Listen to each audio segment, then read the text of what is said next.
students, welcome in Pawan Math classes. Today we are going to discuss some problem based on case study related to differential equation. It is totally new topic for 2020 and 21. This year you will get case study problem. So today we are going to discuss 4-5 problems related to case study, and these are based on the differential equation topic. Let's come on the first problem. The slope of tangent to a curve at any point is 3 times the ordinate of that point. The slope of tangent to a curve at any point, curve के किसी भी point पर slope of tangent जो है वो क्या है, 3 times the ordinate of that point. Ordinate means by coordinate. If the curve passes through 0,3, if the curve passes through 0,3, then number 1, in case study problem you will get 4-5 cases. Number 1, first case कहता है equation of write the differential equation for this situation. इस situation के लिए differential equation क्या बनेगा? Equation of curve. Basically यहाँ curve क्या दिया हुआ है? Slope of normal to this curve at a point where x is 1/3. Point और points on the curve where y is equal to -1 if exist. अगर कोई पॉइंट है तो कैलकुलेट करो, नहीं है तो कोई बात नहीं. तो इसका एक एक लाइन पढ़ने की कोशिश कीजिए. यहाँ इसने बोला है slope of tangent at any point 3 times the ordinate of that point. तो हमने क्या किया, सबसे पहले ये कोई एक कर्व बनाया. इस कर्व पर एक कोई पॉइंट ले लिया है हमने x, y. इस पॉइंट पर ये टेंजेंट बना दिया. इस टेंजेंट का स्लोप जो है वो क्या है, 3 टाइम्स ऑफ y कोऑर्डिनेट है. तो आप लिखेंगे according to question dy by dx, slope of tangent आपको पता है dy ओवर dx के बराबर होता है. This is equal to 3 times of y. According to question dy by dx is equal to 3 times of y. That's your differential equation. यही हमारी क्या है, डिफरेंशियल इक्वेशन है. ठीक है ना. फर्स्ट पार्ट हमारा कंप्लीट हो गया है. अब सेकेंड पार्ट में क्या कहता है, इक्वेशन ऑफ कर्व. इस कर्व की इक्वेशन भी निकालनी है. तो इसे सॉल्व करने की कोशिश कीजिए. तो अब आप सेकेंड पार्ट के लिए वर्क करेंगे. यहाँ लिखेंगे dy over y, this is equal to 3 into d x. Separation of variable आपने अप्लाई कर दिया है. ऑन इंटीग्रेटिंग इसको इंटीग्रेट कर देते हैं. Then you will have log y, this is equal to 3x plus c. Now there is a problem, how we can find c. हम c कैसे पता कर सकते हैं? कुछ ना कुछ ये छोड़ेगा. ये कहता है if the curve passes through 0,3, curve पर कोई एक पॉइंट लाई करता है जिसके कोऑर्डिनेट 0,3 हैं. तो हम क्या करेंगे, यहाँ लिखेंगे if x is equal to 0 then y is equal to 3. तो ये आ जाएगा log of 3, this is equal to 3 into 0 plus c. So you will have c is equal to log 3. c की वैल्यू कितनी आ जाएगी, log 3 आ जाएगी. तो यहाँ से आपके पास प्रॉब्लम क्या आएगा, log of y, this is equal to 3x plus log of 3. अगर आप चाहते हैं तो इसको लिख सकते हैं log of y over 3, this is equal to 3x. समझ में आ गया होगा. इसको मैंने एक तरफ ट्रांसफ़र किया. log a अपॉन b क्या होता है, log a minus b is equal to log a upon b.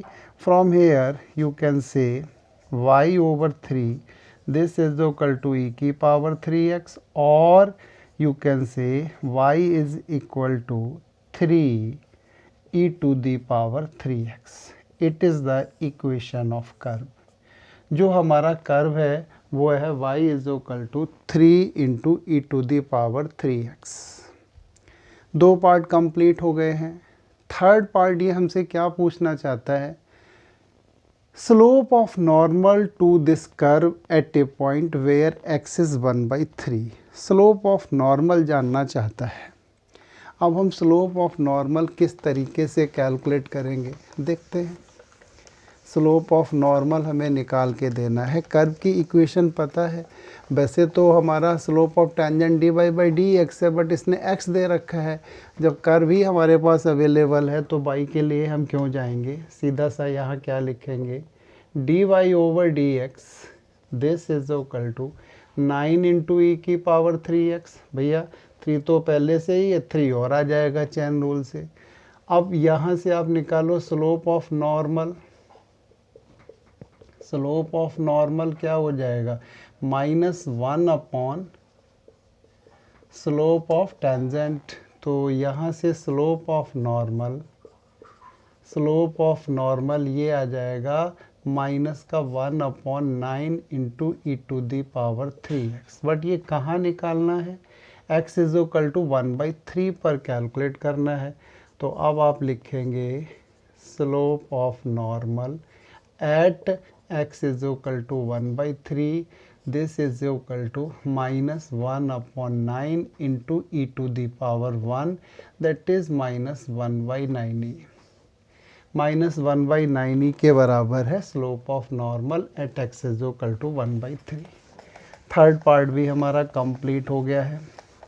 Next part में ये हमसे क्या पूछना चाहता है, पॉइंट और points on the curve where y is equal to -1। तो अब चौथा पार्ट लिखेंगे हम, if y is equal to -1 then what you will have, -1 is equal to 3 into E to the power 3x।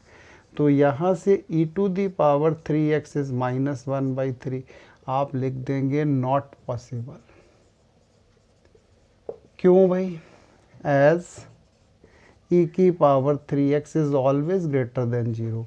e आप लोगों को पता होगा इरेशनल नंबर है, कितना होता है, अप्रॉक्सीमेटली 2.73 के बराबर है।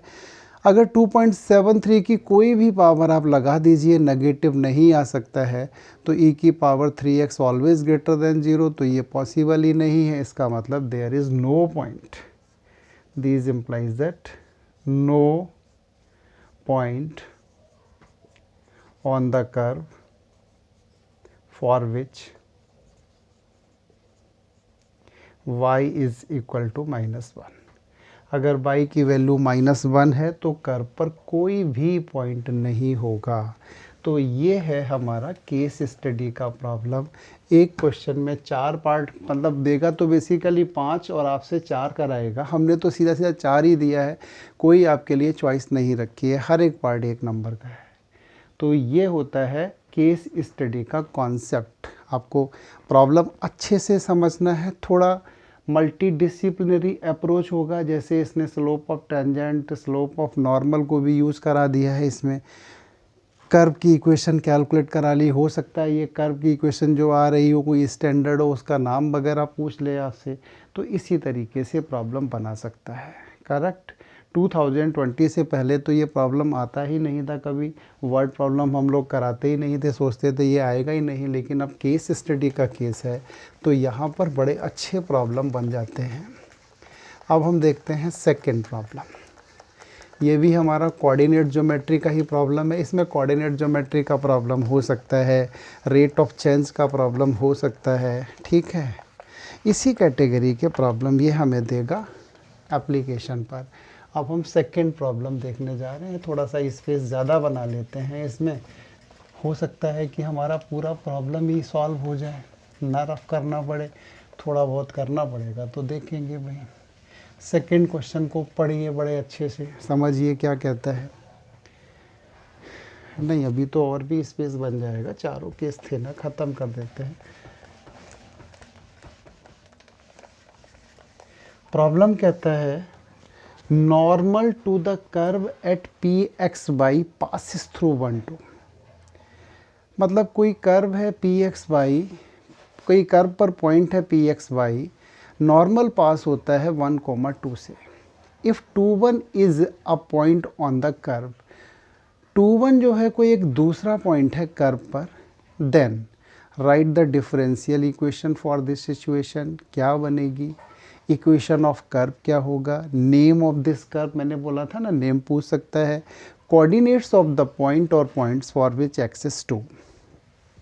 कोशिश करना स्टार्ट करते हैं। हमने सबसे पहले तो कोई एक कर्व बनाया, कर्व पर ये टेंजेंट बना दिया, normal to the curve at, कोई ये पॉइंट है हमारा p x y, variable point दिया है इसने, इस पर नॉर्मल ये रहा।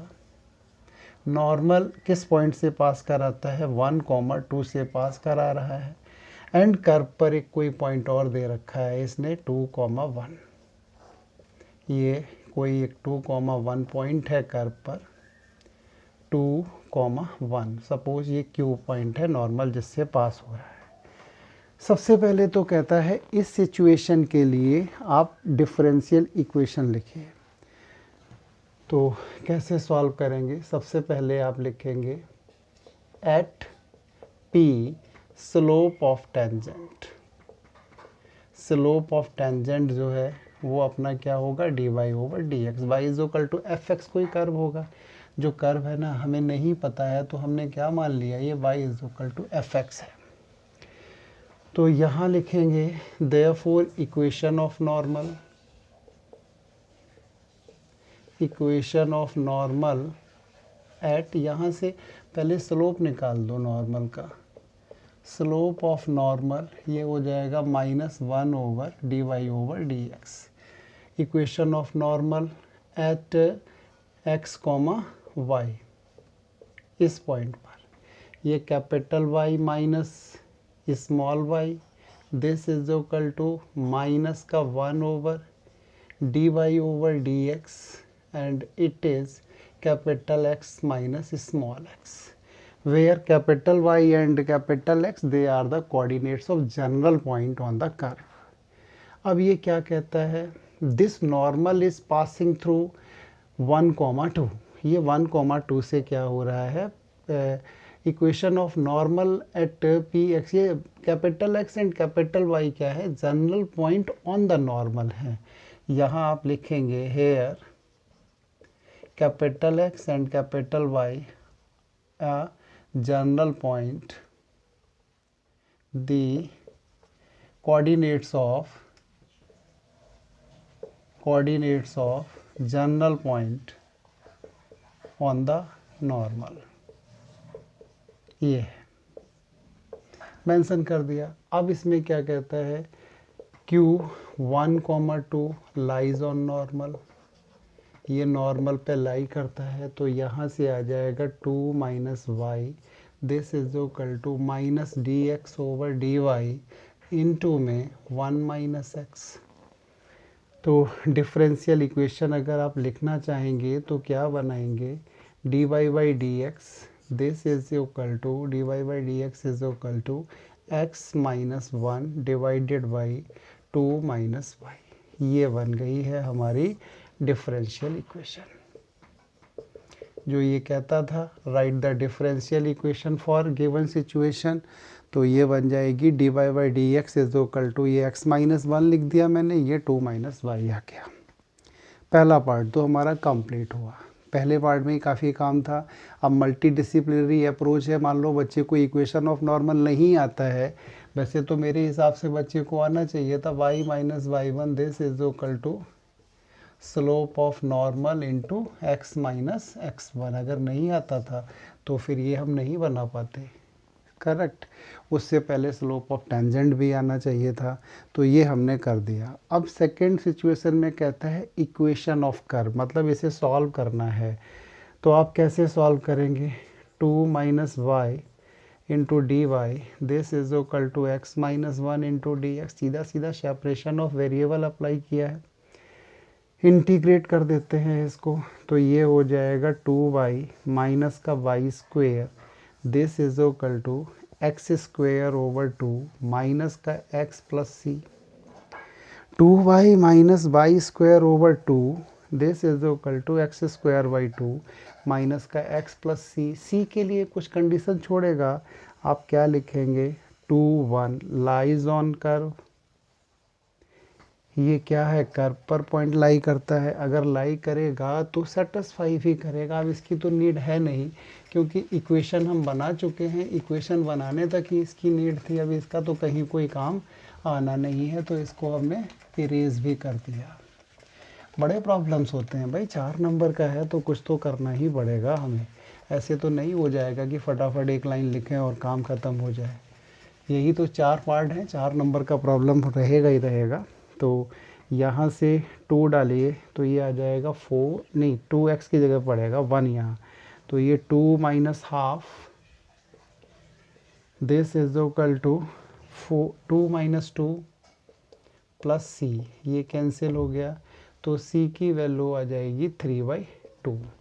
तो कर्व क्या बन जाएगा, 2y माइनस का y square by 2, this is equal to x square by 2 minus का x प्लस 3/2।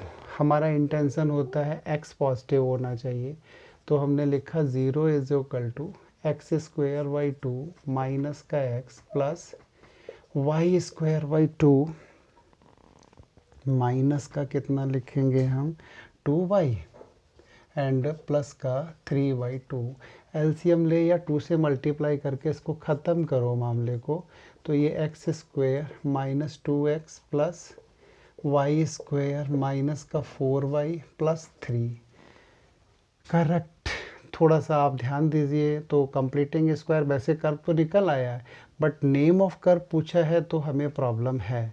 तो हमने पहले तो यहाँ तक दे दिया, ये हमारी इक्वेशन ऑफ कर्व है। अब नेम ऑफ कर्व थोड़ा अकल लगानी पड़ेगी। ये सर्कल जैसा कुछ नज़र आ रहा है, तो मैंने ये लिखा x माइनस 1 का होल स्क्वायर प्लस ये लिखा है y माइनस 2 का होल स्क्वायर।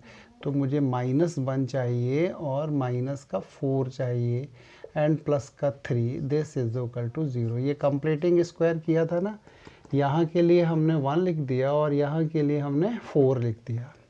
तो अब ये हमारी प्रॉब्लम आ जाती है x माइनस 1 का स्क्वायर प्लस y माइनस 2 का square, this is equal to 532 रह गया। ये लिख देंगे √2 का स्क्वायर। तो ये बेसिकली क्या है, ये है सर्कल, सेंटर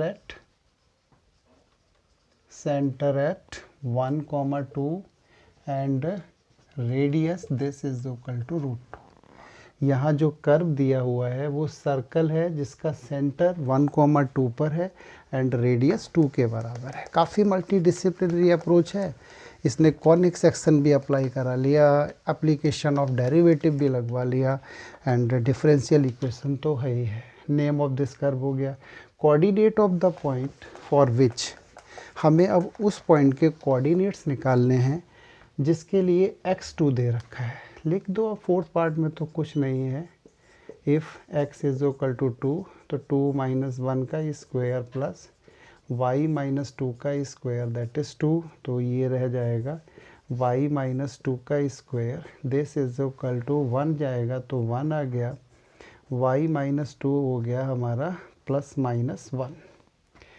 y की वैल्यू प्लस माइनस 1 आ जाएगी, तो y की वैल्यू कितनी होगी, 1 प्लस 2 होगी, -1 एंड प्लस 2 रहेगी। तो ये 3 कॉमा कितना आएगा, 1 आएगा, 3,1।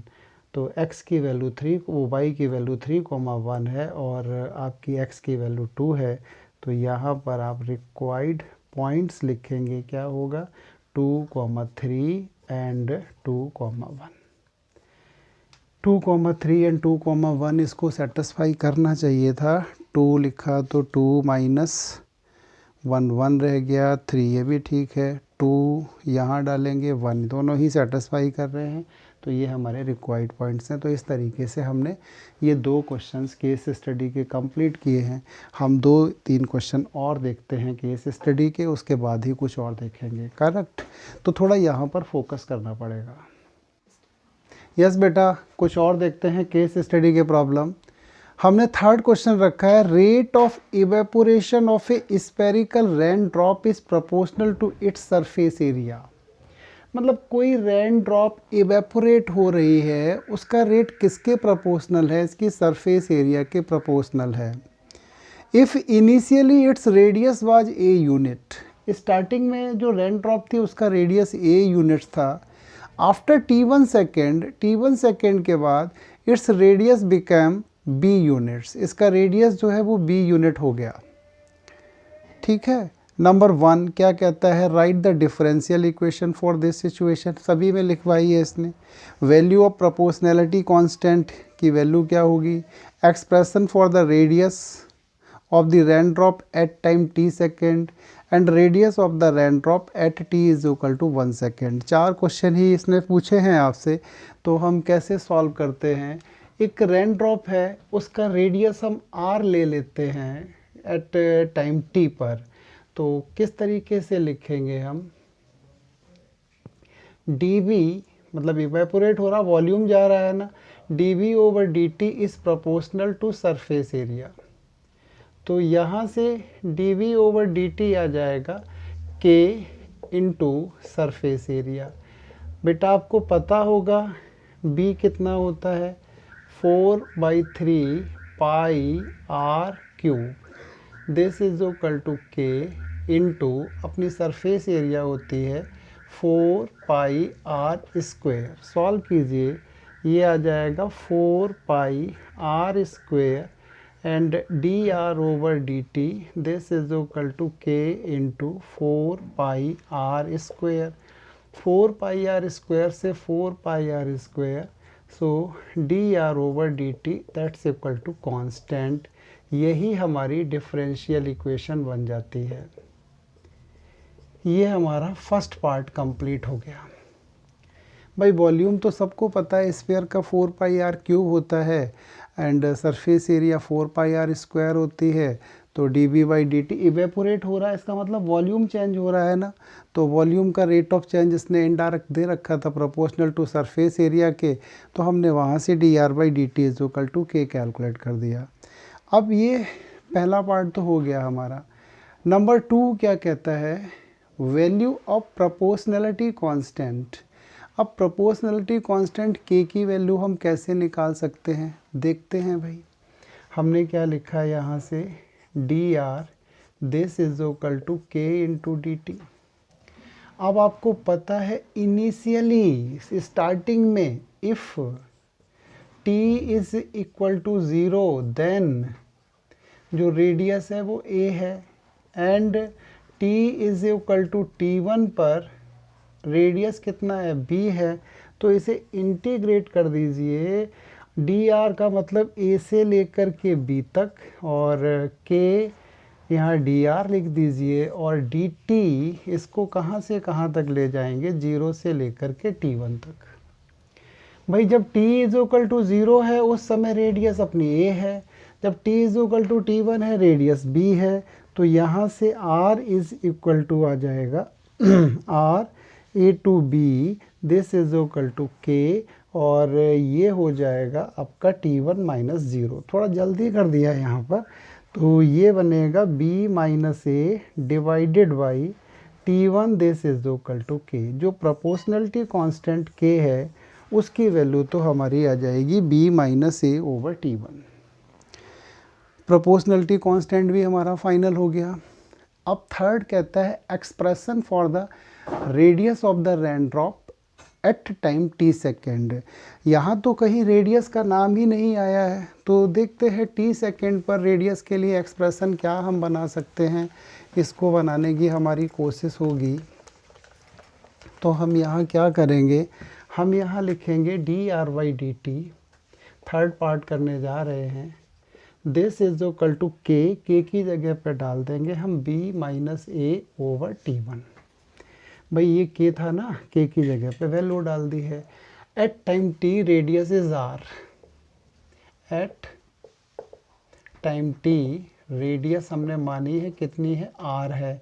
तो यहाँ से ये डी आर करो इंटीग्रेट, कहाँ से, d r this is equal to, यहाँ लिख दिया मैंने d r this is equal to, यहाँ क्या लिखेंगे हम, b माइनस ए ओवर t1 और यहाँ लिखेंगे 0 से लेकर के t, 0 से लेकर के t एंड dt। इनिशियली ये ए है और बाद में हमने मान ली है आर, तो हमारी रेडियस कितनी आ जाएगी यहाँ से, ये रहेगा r and r to a, this is equal to b minus a into t one, और बेसिकली ये टी लिमिट होगी 0 से लेकर के टी तक, क्योंकि हमें यही करना पड़ेगा ना। यहाँ पर हमने डी आर जो को लिखा है इनिशियली ए पर है और फाइनल ये कहाँ पर है, आर पर है, तो D r by d T को हमने के बराबर डाला और उससे हमने ये इंटीग्रेट कर दिया, तो 0 to t b minus a t one d t. अब यहाँ से आर की वैल्यू हम निकाल सकते हैं, कितनी आनी है अपनी आर की वैल्यू, वो दे देते हैं कैलकुलेट करके इनको। तो यहाँ से आप r minus a, this is equal to b minus a into t one multiplied by t, तो यहाँ से आर ये हो गया रेडियस एट टाइम टी। अब इसमें कब जानना चाहता है ये हमसे, चौथा पार्ट है, फोर्थ पार्ट में t is equal to 1 substitute कर दीजिए, तो r की वैल्यू कितनी आ जाएगी, b minus a into t one plus का ये हो जाएगा at t is equal to 1 पर r की वैल्यू। तो इस तरीके से हमने अपना प्रॉब्लम थर्ड भी कंप्लीट कर लिया है, ठीक है। तो यहाँ पर आपको बस यही है कि प्रॉब्लम में क्या क्या प्रोवाइड कर रहा है उस पर आपको वर्क करना है। सेकेंड प्रॉब्लम जो है इसका काफ़ी अच्छा प्रॉब्लम दिया हुआ है, मतलब काफ़ी पार्ट भी अच्छे हैं, थोड़ा सा डेली लाइफ से जुड़ा हुआ प्रॉब्लम भी लग रहा है, तो हम इसको भी सॉल्व करने की कोशिश करेंगे कि क्या क्या करना है क्या नहीं करना है इस प्रॉब्लम में। तब तक आप इसको कंटिन्यूसली पढ़ना स्टार्ट कीजिए, क्योंकि वर्ड प्रॉब्लम है, पहले पढ़ कर के आपको इन्फॉर्मेशंस सर्च करनी पड़ेंगी कि क्या क्या है, और उसके बाद फिर आप उसे क्या करेंगे, सॉल्व करने की कोशिश करते हैं। तो हमारी प्रॉब्लम है rate of change of principal P in a bank is equal to the product of principal and rate of interest per annum. जो प्रिंसिपल का रेट ऑफ चेंज है वो प्रिंसिपल और रेट ऑफ इंटरेस्ट के product के बराबर है। सबसे पहले राइट द डिफरेंशियल इक्वेशन। तो at time T principal P दे रखा है इन्होंने, तो पहला पार्ट तो बहुत ही आसान है, d p over d t this is equal to p into r by 100, where जो रेट ऑफ इंटरेस्ट है this is equal to R% per annum. ये रेट ऑफ इंटरेस्ट रखा हमने पर एनम, तो यहाँ से लिख गया। डिफरेंशियल इक्वेशन तो हमारी बन गई, d p upon d t is equal to p r upon 100। Second part में ये क्या जानना चाहता है, सेकेंड पार्ट में कहता है if the interest is compounded continuously at 10% पर annum then how many years it will be double. कितने साल के बाद ये डबल हो जाएगा अगर रेट ऑफ इंटरेस्ट जो है वो 10 ईयर है। करते हैं पहले से पी तो निकालें। अब हमने लिखा यहाँ d P this is equal to d p is equal d p upon p this is equal to r over 100 और डी टी इंटीग्रेट करेंगे, बट कुछ कंडीशंस लगाएंगे हम। कंडीशंस क्या लगाते हैं, पहला पार्ट में इसने हमसे क्या पूछा है, यहाँ लिख दो at T is equal to 0 let at T is equal to 0 principal is P0 and at time T principal जो हमने स्टार्टिंग में माना है इस P। तो जल्दी हो जाएगा, यहाँ आ जाएगा अपना P0 से लेकर के P तक and D P this is equal to R by 100 और ये 0 से लेकर के T एंड डी टी। तो ये बनेगा अपना अपॉन में P और है, तो ये log of P to P0 this is equal to R by 100 into T. Definite है, सी तो हमने पहले ही से गायब कर रखा है, बेसिकली नहीं लंबा करना पड़ता, minus log P0 this is equal to R T over 100। इसको हम लिख सकते हैं log of P over P0 this is equal to R T over 100। मतलब हमारे एट एनी टाइम प्रिंसिपल में और इनिशियल प्रिंसिपल में क्या रिलेशन है वो हमने लिख दिया है। अब आते हैं हम अपने सेकंड पार्ट पर। सेकंड पार्ट के लिए ही तो सारा काम कर रहे थे, फर्स्ट तो वही ख़त्म हो गया था, ये सेकंड पार्ट ही कंटिन्यूअस है। अब सेकंड पार्ट में ये हमसे जानना चाहता है if the interest is compounded continuously at 10% पर एनम, आर की वैल्यू 10 दे रखी है, तो in how many years it will be double, कितने साल में ये डबल हो जाएगा, ये इसने हमसे पूछा है। चलो इसको भी टैकल करके देखते हैं। तो हम क्या लिखेंगे अब, r इज इक्वल टू 10 है, ठीक है, and p is equal to, ये चाहता है डबल हो जाए, 2p0 के बराबर आ जाए। इनिशियली p0 है तो 2p0 के बराबर, तो यहाँ से हो जाएगा log of 2p0 divided by p0, this is equal to 10 upon में 100 और इनटू में t। तो ये ख़त्म कर दिया मैंने, ये t रिक्वायर्ड डाल देते हैं जो हमें समय चाहिए। तो यहाँ से ये p0 से p0 कट जाएगा, t रिक्वायर्ड जो टाइम चाहिए मुझे, ये आ जाएगा 10 into log of 2 years. 10 log of 2 years में ये डबल हो जाएगा। लॉग 2 की वैल्यू दी नहीं है तो हम लगाने की कोशिश भी नहीं करेंगे। At what rate of interest ₹100 double in 10 years. अब की बार इसने दे रखा है, रेट पूछा है और 100 रुपीज़ को क्या करा रहा है, ये डबल करा रहा है सब कुछ यहीं से हमारा। जो ये मेन इक्वेशन है यही हमें सब कुछ देगी। अब हम क्या लिखेंगे, थर्ड पार्ट, p0 कितना दिया हुआ है 100, p की वैल्यू कितनी कहता है डबल हो जाए 200, रेट कितना दे रखा है इसने 10 दे रखा है, ठीक है, नहीं रेट ही तो पूछा है, रेट पूछा है इसने, एंड t दे रखा है 10। तो अब कैसे कैलकुलेट करें, यहाँ लिखेंगे log of 200 divided by 100, this is equal to r required है हमारा जो भी है, t 10 है, अपॉन में कितना है 100 है, ये फिर कैंसिल हो गया, तो यहाँ से आ गया 10 log 2, this is equal to r।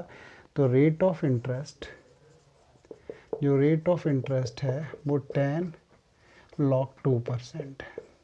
Second part हो गया। थर्ड कहता है how much ₹100 be at 5% interest after 5 year, 5 साल के बाद 100 कितना हो जाएगा।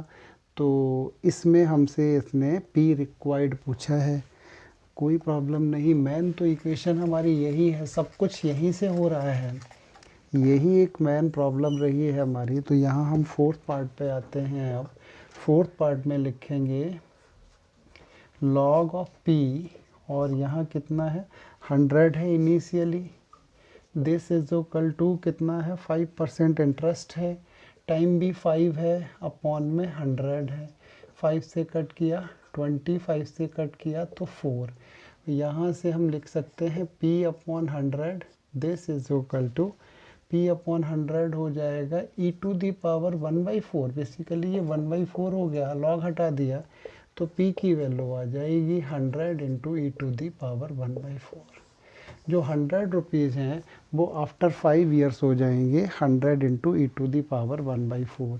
तो इस तरीके से बेटा हमने आज कुछ प्रॉब्लम केस स्टडी के सॉल्व किए हैं। अब एक क्विक रिवीजन हमें देना है आपको डिफरेंशियल इक्वेशन का, उसके बाद डिफरेंशियल इक्वेशन चैप्टर हमारा कंप्लीट हो जाता है। तो ये केस स्टडी आप करने की कोशिश करेंगे, करेक्ट। ओके बेटा, थैंक यू।